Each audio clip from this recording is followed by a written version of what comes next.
English passes dictation at the speed of 120 words per minute. Start. Mr. Speaker, sir, there cannot be any two opinions that corruption is rampant amongst government servants. We should try to get rid of the corruption in a most effective way and as soon as possible. But at the same time, it would be quite appropriate to examine the other side of the picture.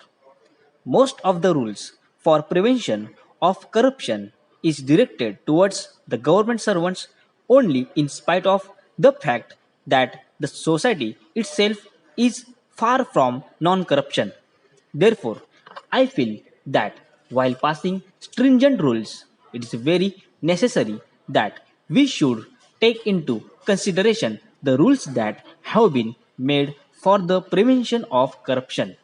We have to see the rules in respect of government servants who are the backbone of a nation which has 450 million people.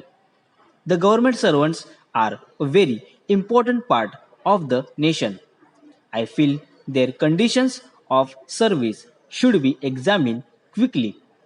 There has been no doubt several well known committees which have been set up, and I am afraid the recommendations of those committees have not been completely followed, and if they have been followed by the center, they have not been followed by the state. I see no reason why there should be any distinction between the government servants of the government of India and the government servants of this state or any other state for the matter. Corruption is not only rampant amongst the government servants, I would say that it is rampant everywhere, including ourselves, without directing it towards anybody else. It can be members of legislature, it can be with minister, and it can be with the public at large. I feel, sir, any man, not only government servants, but any man who has disproportionate wealth and who does not pay honestly the income tax should be taken to ask of course not exactly in the same way.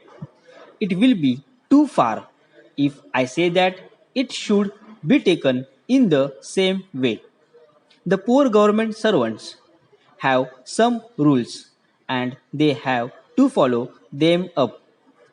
At the same time, there should be some rules to penalize the public who are also a party to this corruption. The conditions of service of government servants are such that at times they are tempted by the people. They come with recommendations to government servants. They bring letters with a request to do this thing or that thing. For the first time, a government servant may not be tempted. For the second time, also he may not be tempted. But for the third time, one is bound to be tempted. Let us take into consideration the conditions of government servants and see whether they can live in a decent way. Their salaries are considerably low and they have such conditions of service that, in respect of subordination, they cannot appeal to anyone. Stop.